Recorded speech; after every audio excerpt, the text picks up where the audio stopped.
actually never know.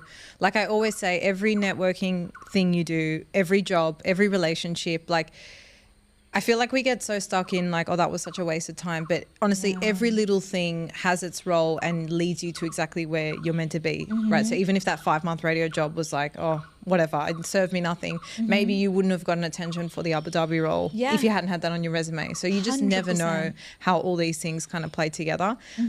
Before I ask you the next question, I'll just share one thing that really helped me continue to be persistent, because it's the same thing with, you know, if you're trying to get certain people on the podcast or you're trying to pitch yourself for certain things, you're going to get a lot of rejection. Like don't sit here thinking just because you see XYZ person on the show, I don't experience rejection. Like it happens to everyone. And for anyone to get anywhere, you have to go through the hurdles of rejection. That's life. But a really beautiful reframe from me was, imagine you knew you had 50 no's before you got a yes. You'd be going as fast as you could to get through and churn through all those no's just so you could hurry up and get to the yes. So seeing every rejection or setback as just, that's one less one before my yes or before my opportunity, has been like a really great reframe for me to just keep going, right? And not take it personally, because half the time it's not personal at all. Yeah. You know what I mean? Yeah. So then you've gone into this Abu Dhabi role and now you're kind of in this entrepreneurial, freelancing, doing a bit of everything. So this transition into being, I guess, career focused to entrepreneurial, if I can call it that, focus.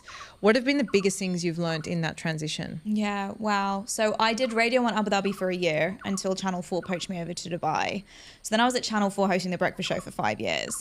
And that was a grind. That was like 4 a.m. wake ups. It was a lifestyle choice. It really was. Doing a show from 6 to 10. I did that solidly for 5 years. We were named the #1 show in the country, you know, and I absolutely loved it and adored it. And you know, those years I was unemployed that I was telling you back in the UK, the power of visualization and manifestation is real. Like, I know Talk to me about it. We hear it and we see it and we consume so much stuff that just sounds so fuzzy. That's like, yeah, visualization, manifestation. I cannot stress it enough. It is one of the key things that got me to where I am today. I agree. So I remember sitting there in my bed whilst I was crying because I was unemployed and miserable. Tissues in tow. Yeah, exactly. And I came to Dubai on and off growing up anyway. And I was like, you know what, let's just see what's out there. And I was on channel4dubai.com. And I saw like the presenter lineup and all these faces. And I remember, like, I kid you not, Erica, I was sitting there for like an hour just staring at that lineup, staring and just visualizing myself in that lineup. And I kept saying, you're going to be there. You're going to be there. You're going to be there. And I mean, it didn't happen overnight. I would love to say that. But it happened literally a few years later, where I was then hosting the breakfast show of that lineup.